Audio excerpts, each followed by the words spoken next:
मैंने एक अलसाई नज़र अपने चारों तरफ डाली तो कहीं कुछ ऐसा नहीं दिखा जिससे खुश हो जाती। सब मेरे जीवन जैसा ही नीरस था। मैं वापस अपना फ़ोन स्क्रॉल करने लगी। कुछ भी मतलब का ना पाकर मैंने अपने फ़ोन से नज़र उठाई तो इस बार सामने दूध से नहाए एक लड़के को एक हाथ में फ़ोन और दूसरे में लैपटॉप लिए अपने कंधे पर टंगे डफल बैग के साथ जूझते देखा। गतिमान एक्सप्रेस के कोच के बीच 40 नंबर के आसपास की सीट मिलने का एक फ़ायदा यह है कि आपको कुछ एक्स्ट्रा लेग स्पेस और एक टेबल मिल जाती है। उसने भी अपना लैपटॉप टेबल पर रख फ़ोन पर बात करते करते ही अपना बैग नियत स्थान पर रखा और बैठ गया। अनजाने ही नज़र टकराई और पकड़े गए चोर की भांति घबराकर मैं खिड़की से बाहर देखने लगी। इस पल भर में उसकी फ्रेंच दाढ़ी और महीन मूंछों के अलावा अगर कुछ मैं देख पाई तो वो था दाईं आंख के ऊपर पड़ा चोट का गहरा निशान, जिसे देखकर कुछ पुरानी यादें ज़हन में उभर आईं और चेहरे पर मुस्कान खिल उठी। मैंने चोर निगाहों से एक बार फिर उसको देखा। वो खड़ा होकर अपने बैग से मोबाइल चार्जर निकाल रहा था। गहरी नीली रंग की डेनिम की एंकल लेंथ फिटेड जीन्स और उस जैसी ही झक सफ़ेद शर्ट। चलो, आगरा तक भी गया तो आधा सफ़र तो खुशनुमा गुजर ही जाएगा। उसका परफ्यूम जाने क्यों मुझे जाना पहचाना सा लग रहा था, पर अभी मैं परफ्यूम का नाम याद करने की कोशिश न कर यह याद करने की कोशिश में थी कि बंटी के चेहरे पर यह निशान किस तरफ रहा होगा। पर 16 साल पुरानी यादों को इतनी जल्दी याद करना संभव ना हो पाया। हाँ, इतना ज़रूर हुआ कि सिनेमा की तरह अतीत की रील चलने लगी। शारदीय नवरात्रि का समय हम सभी लड़कियों के लिए बेहद उमंग का होता था। हर दिन सब जुटती, चबूतरा सजाती, बबूल की टहनी लाकर मामूलियाँ लगाती और नृत्य करती, डांस करती। ऐसे में अपने सुआटा के लिए पैसे जुटाता, लड़कों का समूह चला आता और जतन से की गई हमारी मामूलिया की सजावट को तहस नहस कर विजेताओं की तरह खिल्ली उड़ाता चला जाता। हम लड़कियां खिसिया कर रह जाती। यही घटना जब लगातार 4-5 दिन होती रही तब मैंने गुस्से में आकर बबूल की टहनी खींचकर उन लड़कों के समूह के हीरो बंटी को दे मारी। बबूल के लंबे कांटे के चुभते ही वो तुरंत पीछे हो गया। लेकिन हाय दैया, ये क्या! उसकी आंख के ऊपर माथे पर कांटों ने गहरा घाव कर दिया था। रक्त की रिश्ती बूंदें देख आधी लड़कियां डर के मारे भाग खड़ी हुई। बाकी कहने लगी, निशिता ये क्या कर डाला। डर से मेरी भी हालत खराब हो गई। कुछ सोचते ना बना तो फिल्मी अंदाज में तुरंत अपनी फ्रॉक की फ्रिल फाड़कर उसका माथा दबाने लगी। लेकिन शायद इससे उसके लड़के होने के दम्भ की क्षति होती थी, इसीलिए वो अचकचा कर बोला, नहीं नहीं ठीक है, मामूली सी ही चोट है, और वो मुड़कर चला गया। जाने क्यों मुझे लगा कि जिस तेजी से वो गया उससे दुगनी तेजी से उसके आंसू बह निकले होंगे। उसके पीछे पीछे लड़कों का झुंड भी ज्यादा लगी तो नहीं जैसे शब्दों से चिंता का इजहार करते हुए चला गया। मुझे अपने घर जाने में डर लग रहा था। मुझे डर था कि उसके माता पिता अब जरूर मेरे घर आएंगे और फिर मेरे माता पिता वैसे ही किसी बबूल की टहनी से मेरी अकड़ निकालेंगे। पर ऐसा कुछ हुआ नहीं और 3-4 दिन शांति से बीत गए। छुट्टियां खत्म हो गई, स्कूल खुले तो वो प्लेग्राउंड में बैठा हुआ मुझे दिख गया। अपने पछतावे से छुटकारा पाने की गरज से मैं उसके पास पहुंची और बोल पड़ी, सॉरी। उसने सिर उठाकर ऊपर देखा और बोला, इट्स ओके। तुमने अपने घर पर मेरा नाम क्यों नहीं लिया? मैंने संकोच से पूछा। कैसे लेता? सैंडविच को तरना छोड़ उसने मेरी ओर देखकर सवाल उछाल दिया। घनी भौं के पास बना घाव भर चुका था, लेकिन अपनी निशानी छोड़ गया था। हाय, इस चांद से चेहरे पर यह दाग। इसकी माँ जरूर मुझे गालियां देती होगी कि उसके राजकुमार की मैंने ये दुर्दशा की। यूं भी माँ कहती है कि बंटी की माँ को अपने बेटे के गोरे रंग पर बड़ा गुमान था। खैर, बंटी के माता पिता तो हमारे घर नहीं आए, लेकिन मोहल्ले में मंथराओं की कमी तो थी नहीं। सो इसका असर यह हुआ कि कभी कभार मिलने पर होने वाली दुआ सलाम बंद हो गई। यही नहीं, अक्सर किसी कार्यक्रम में बंटी की माताजी मुझे देख लेती तो ऊंची आवाज में बेशऊर लड़कियों के लिए उनके माता पिता को दोष देना ना भूलती। और ये बताना भी नहीं भूलती कि ऐसी लड़कियां जीवन में कभी सफल नहीं होती। ये अलग बात कि आज 24/7 की मार्केटिंग की जॉब है। एक्सक्यूज मी, गोरे लड़की की आवाज़ कानों में पड़ी। मैंने बंटी को वहीं छोड़ उसकी ओर देखा, मुखातिब हुई। ब्लाइंड्स डाउन, उसने हाथ से इशारा किया। मैंने आंखें चढ़ाते हुए कुछ इस भाव से उसे घूरा कि खिड़की से आती जरा सी धूप से कुंभला ना जाओगे। वो उठता हुआ बोला, मैं आए, और जवाब की प्रतीक्षा किए बगैर ही उसने ब्लाइंड्स डाउन कर दिया। वो वापस अपने लैपटॉप में डूब गया और मैं अपने मोबाइल में। माँ का मैसेज था कि ट्रेन में बैठ गई ना सही से। मैंने संक्षिप्त लिखा हाँ। उससे पहले उसके रोज के वही सुप्रभात और पाप पुण्य के फॉरवर्डेड मैसेज डाउनलोड होने को हाथ पैर मार रहे थे, पर ऑक्सीजन की कमी के कारण अधर में लटके थे।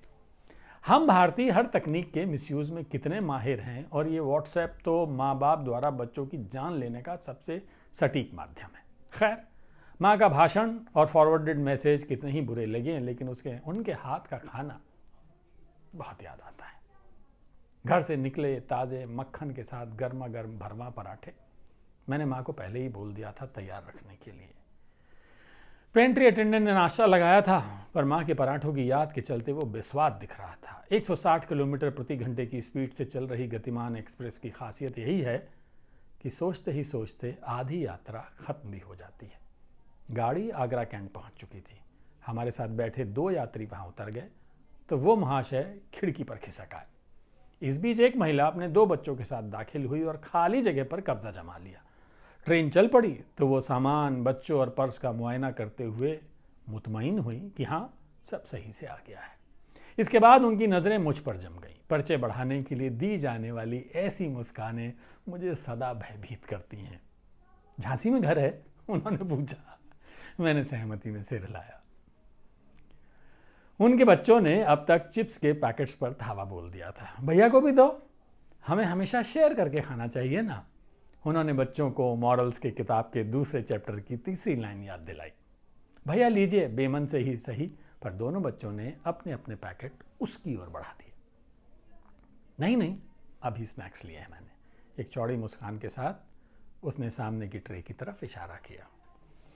बच्चे चिप्स बच जाने की खुशी में वापस अपनी सीट पर टिक गए। आंटी को भी उन्होंने पुनः टोका और दोनों बच्चों के हाथ अब मेरे सामने थे। आंटी लीजिए। अब मेरी ट्यूबलाइट जली कि यहाँ आंटी मैं थी। मुझे काटो तो खून नहीं। गुस्सा भड़कने को वो महाशय खिड़की की तरफ मुंह छुपाकर मुस्काए जा रहे थे। नो थैंक्स, आप खाओ, एक खिसियाई हुई झूठी मुस्कान ओढ़ मैंने कहा। देखो, दूध पियोगे तो भैया जैसे गोरे हो जाओगे। वो महिला फिर बच्चों से मुखातिब हुई। आजकल के बच्चे हेल्थी फूड्स खाना नहीं चाहते, उन्होंने हमें सूचित किया। हम दोनों ने फिर मुस्कान का सहारा लिया, जिसका भाव था कि जी, आपके बच्चे आप जानो, हमें क्या मतलब। हालांकि मेरा मन था कि मैं चीख कर कहूं कि ये सब झूठ है। मैं बचपन से अब तक रोजाना 2 गिलास दूध पीती आई हूं, लेकिन मेरा फेयरनेस शेड कार्ड एक नंबर भी आगे नहीं बढ़ा है। माथे पर यह निशान कैसे डाल लिया? नहीं तो चेहरा बिल्कुल हीरो जैसा ही है जी। उन्होंने ब्रह्मास्त्र छोड़ा। मैं भी खुश हो गई कि लो बेटा, अब तुम्हारी बारी। उसका हाथ सीधा निशान पर गया। धीरे से सहलाते हुए बोला, किसी के प्यार की निशानी है, और नजरें मेरे ऊपर टिका दी। मैं हकबकाकर खिड़की से बाहर देखने लगी, लेकिन उसकी नजरों का ताप चेहरे पर महसूस हो रहा था। ये कैसा प्यार हुआ भला? शक्ल बिगाड़ दी। उन्होंने मुंह बनाया। मेरा दिल हुआ कि बोलूं, इस निशान के साथ भी वो हैंडसम लगता है। भारत की आंटियों, आप कुछ और काम क्यों नहीं करती? रंग रूप की परिधि से कब बाहर आओगी? जैसा देवदास को था या पारो से, वो बहुत कुछ शरारत पर आमादा था। वो क्या समझी क्या नहीं भगवान जाने, लेकिन ही करती हंस पड़ी। हंसते हुए उनके गालों पर पड़ चले गड्ढों में उनके सब पाप मैंने दफन कर दिए। उनके आगे की बातचीत से बचने के लिए मैंने बैग से हेडफोन निकाल सिर पर लगाया। आगे के सफर के लिए जस्टिन बीबर को अपना हमसफर बना लिया। Cause I don't care when I am with my baby, yeah, all the bad things disappear. Bad things मेरे लिए सच ही डिसअपियर हो गई थी कि माँ का फोन आ गया। राइट टाइम है ट्रेन? हाँ बाबा, ट्रेन टाइम पर है। पापा स्टेशन पहुँच जाएंगे, ले ले। उन्होंने बातचीत जारी रखी। नहीं, पापा को परेशान मत करना, मैं आ जाऊँगी, मैंने थोड़ा दृढ़ता से कहा। अकेले कैसे? वो भला इतनी आसानी से कहाँ हार मानने वाली थी? अकेले? कम ऑन माँ, मैं दिल्ली में 3 साल से अकेली रह रही हूँ और महीने में 4 बार अनजान शहरों में जाती हूँ। ये तो फिर मेरा घर है। उफ, ये माँ भी ना। हाँ हाँ ठीक है, लेकिन पहुँच जाएंगे, घर में ही कौन सा कुछ करते हैं, कहकर माँ ने अपना फैसला सुना दिया था। लो फिर कर ली लड़ाई ना, आप दोनों भी बच्चे जैसे लड़ते हो। अच्छा सुनो, पापा को मत भेजना, मैं आ जाऊंगी, बाय। फोन रख मैंने वापस जस्टिन बीबर पर स्विच किया, लेकिन इस बार सब बैड थिंग्स को मुझे ही घूरता पाया। ये आंटी जी जरूर अपने बच्चों को बोलेंगी कि इन आंटी जैसा बिल्कुल मत बनना। आंटी शब्द की कल्पना से ही थोड़ा गुस्सा फिर जाग उठा। शुक्र है स्टेशन आ गया था। मैंने अपना बैग उठाया और गेट पर आ गई। प्लेटफॉर्म पर कुलियों से जान बचाकर आगे बढ़ी तो स्टेशन के बाहर ऑटो वालों ने घेर लिया। चलिए मैडम, कहाँ जाएंगी? मैं जब तक कहती तब तक एक पुरुष की आवाज़ भी सुनाई दी, माणिक चौक। आइए आइए। ऑटो वाला हम दोनों के बैग लगभग हाथ से छीन कर आगे बढ़ गया। मैं हतप्रभ सी वहीं खड़ी रह गई। एक्सक्यूज़ मी, आप मेरा पीछा कर रहे हैं? ना चाहते हुए मुझे बोलना पड़ा। नो, मैं तो आपसे आगे खड़ा हूँ। वो मुझसे 4 कदम आगे खड़ा होता हुआ बोला। सुनो मिस्टर, मैं उसे चेतावनी देने के लहजे में कुछ कहती कि ऑटो वाला चिल्लाइए, बैठिए बैठिए, लेडीज़ फर्स्ट, कहते हुए वो महाशय अदब से साइड हो गए। मुझे नहीं जाना इनके साथ, मेरा बैग वापस दो। मैंने ऑटो से अपना बैग उठाने की कोशिश की, लेकिन जाहिल ऑटो वाले ने उसे कसकर पकड़ लिया। क्या मैडम, मियाँ बीवी का तो झगड़ा चलता ही रहता है, आइए घर छोड़ दूँ, बाकी वहाँ हिसाब किताब कर लीजिएगा। अब गुस्से से मेरी मुट्ठियाँ तन गईं, लेकिन मैं लोगों की नज़र में ड्रामा नहीं बनना चाहती थी। इसलिए मैंने धीमी आवाज़ में कहा, देखो ज़्यादा होशियारी नहीं, मेरा बैग वापस करो, नहीं तो क्या, अब भी कांटे वाली झाड़ी से मारोगी? बैठो जल्द, धूप बहुत है। वो अधिकार के साथ मेरा हाथ पकड़ ऑटो में बैठाता हुआ बोला, बंटी? मैं आश्चर्य से उछल पड़ी। बंटी?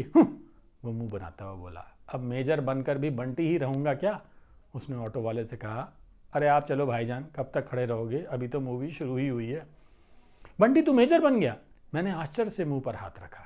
जी, बचपन में हुए जुल्मों से प्रेरित होकर। उसने गंभीर होने का नाटक किया। मैं ऐसा कुछ आकर हंस पड़ी।